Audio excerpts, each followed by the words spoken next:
Champions ట్రోఫీలో నేడు final match కావడంతో క్రీడాకారులతో పాటు అభిమానుల్లోనూ ఉత్కంఠ నెలకొంది. వరుస విజయాలతో ఊపు మీదున్న రోహిత్ సేన ఖచ్చితంగా కప్ కొట్టేస్తుందంటూ నమ్మకంతో ఉన్నారు విశాఖ క్రికెట్ ఫ్యాన్స్.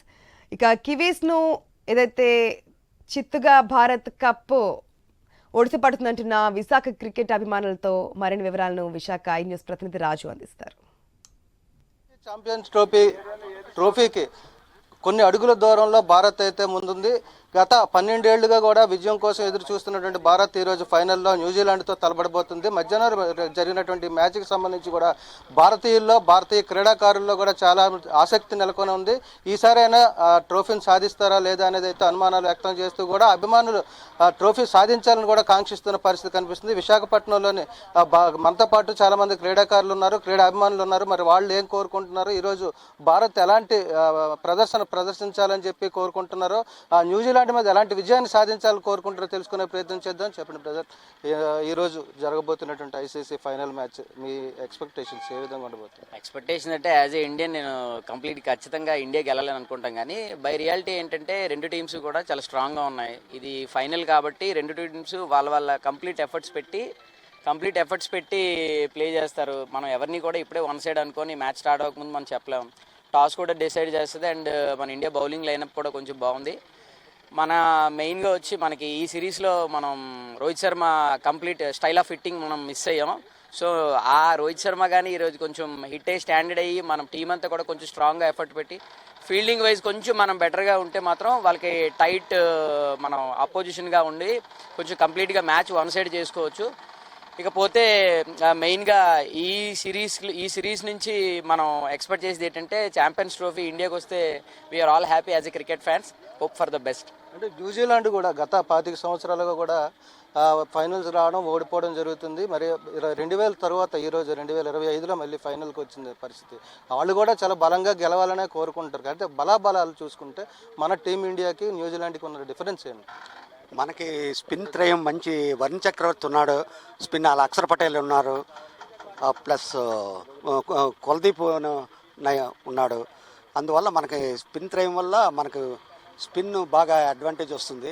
తర్వాత మనం ఇంతకుముందు ఉన్న స్ట్రాటజీ వేరు, ఇప్పుడున్న ప్లేయర్స్ అందరూ హీరోసే. మన కుంభ్ పాండే ఉన్నాడంటే లాస్ట్ స్లాగ్ ఓవర్స్లో బ్రహ్మాండ చదవగొట్టగలడు. మన జడేజా, జాంటీ రౌడ్స్ లాంటి మనకి ఫీల్డర్ ఉన్నాడు. జడేజా 30-40 రన్స్ అలాగా సేవ్ చేస్తాడు. క్యాచెస్ మనం కొద్దిగా ఫీల్డింగ్ ఇంప్రూవ్మెంట్ చేసుకుంటే 100% మనదే విన్. అదే న్యూజిలాండ్ బ్యాటింగ్ చూసుకుంటే చాలా స్ట్రాంగ్గా ఉంటుంది. మన వైపు బ్యాటింగ్ బౌలింగ్ కూడా స్ట్రాంగ్గానే ఉండేది. అయితే స్పిన్నర్లు కూడా మనకు ఎక్కువ మంది 5 స్పిన్నర్లు ఉన్నారు. వాళ్ళ ప్రభావం న్యూజిలాండ్ మీద ఉండే అవకాశాలు ఉన్నాయి. 100% ఉంటుంది. ఎందుకంటే ఇండియాలో టాప్ స్పిన్నర్లనే సెలెక్ట్ చేసి ఇండియన్ టీంలో తీసుకోవడం జరుగుద్ది. అదేవిధంగా ఇప్పుడు మనకి 4 స్పిన్నర్లు చాలా బాగా బౌలింగ్ చేస్తున్నారు.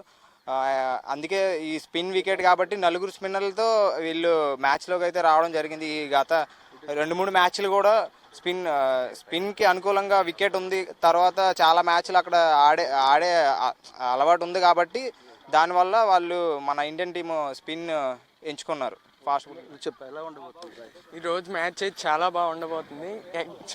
ఎస్పెషల్లీ ఇండియాకి ఎక్కువ ఛాన్స్ గెలిచే అవకాశాలు ఉన్నాయి. వరుణ్ చక్రవర్తి అయితే మళ్ళీ కీలకం కాబోతున్నాడు. ఈరోజు చాలా మంచి స్పిన్ అటాక్ మనకు ఉంది. బేస్ కూడా బాగా వేస్తున్నారు. షమి ఎస్పెషల్లీ మంచి న్యూజిలాండ్ మీద మంచి రికార్డ్ ఉంది తనకైతే. లాస్ట్ టైం తీసిన ఐసీసీ వరల్డ్ కప్లో 50 ఓవర్స్ మ్యాచ్లో తనే ఎక్కువ వికెట్స్ కీ రోల్ ప్లే చేసాడు గేమ్లో. సో మనమే గెలుస్తాం డెఫినెట్గా. మీరు చెప్పండి ఎలా ఉండబోతుంది? రెండోది ఏంటంటే చాలా మొత్తం ఈ ట్రోఫీలో 5 మ్యాచ్లు గెలిచింది ఇండియా. ఈరోజు ఫైనల్లో ఆడబోతుంది. ఎలా మీరు ఏమనుకుంటారు? మన దుబాయ్లో జరుగుతున్న ఛాంపియన్షిప్ ట్రోఫీలో మన ఇండియా ఇప్పటి వరకు చాలా అద్భుతంగా ఆడుతూ వచ్చింది. ఆ గేమ్ స్ట్రాటజీ వాళ్ళు ప్లాన్ చేసుకుంటూ గెలుస్తున్నారు ప్రతి మ్యాచ్లోని. అలా న్యూజిలాండ్ ఏమో ఆల్రెడీ ఒకసారి మనం ఓడించాం న్యూజిలాండ్ని. అక్కడ న్యూజిలాండ్లో ఉన్న వీక్ పాయింట్స్ అన్నీ ఇప్పుడు మనకు తెలిసే కాబట్టి ఇప్పుడు మన వాళ్ళు ఏంటంటే దాన్ని పట్టుకొని ఇప్పుడు జాగ్రత్తగా వాళ్ళు ప్లాన్ చేసుకొని గేమ్ని 99% గెలుస్తారు. నాకు అలా మనకు బ్యాటింగ్ స్ట్రెంత్ ఉంది, బౌలింగ్ స్ట్రెంత్ ఉంది, ఫీల్డింగ్ ఉంది, అన్నీ ఉన్నాయి. న్యూజిలాండ్తో కంపేర్ చేసుకుంటే ఇండియా చాలా పవర్ఫుల్గా ఉంది నాకు తెలిసినంత వరకు. కాబట్టి ఈ మ్యాచ్ కంపల్సరీగా ఇండియా గెలుస్తుంది. ఛాంపియన్షిప్ ట్రోఫీ మనదే ఓకే, థ్యాంక్ యూ. ఇది మొత్తంగా చూసుకుంటే భారతీయ క్రీడా వ్యాప్తంగా కూడా ఈరోజు జరుగుతున్నటువంటి మ్యాచ్ మీద ఆసక్తి చూపిస్తున్నారు. ఈ నేపథ్యం మనతో పాటు కూడా మాట్లాడేందుకు చాలా మంది ఉన్నారు. వాళ్ళు కూడా మాట్లాడి వాళ్ళ అభిప్రాయాలు కూడా తెలుసుకున్నాం. అయితే మొత్తం మీద చూసుకుంటే ఈరోజు జరుగుతున్నటువంటి ఫైనల్ మ్యాచ్ ఏదైతే ఉందో దీని మీద చాలా ఎక్స్పెక్టేషన్స్ ఉన్నాయి. ఇండియా ఖచ్చితంగా గెలవాలని కూడా కోరుకుంటున్న పరిస్థితుల్లోనే మరోవైపు న్యూజిలాండ్ బ్యాటింగ్ కూడా స్ట్రాంగ్గా ఉంటుంది. కాబట్టి ఇండియా లైనప్ కానీ బ్యాటింగ్ లైనప్ కానీ బౌలింగ్ లైనప్ కానీ ఎక్కడా పొరపాట్లు జరగకుండా కూడా ఈరోజు ఆడగలిగితే ఖచ్చితంగా భారత్ అయితే ఈరోజు ట్రోఫీ సాధిస్తుందని చెప్పి క్రీడాకారులు అయితే అభిప్రాయం వ్యక్తం చేస్తున్నారు. గెలవాలని చెప్పి అంటే 12 సంవత్సరాల తర్వాత మళ్ళీ ఈరోజు ఫైనల్లో గెలవాలి, ఖచ్చితంగా గెలవాలి అని కూడా బలంగా కోరుకుంటున్న పరిస్థితికి. వీడియో జర్నలిస్ట్ స్వామితో రాజు, ఐ న్యూస్, విశాఖపట్నం.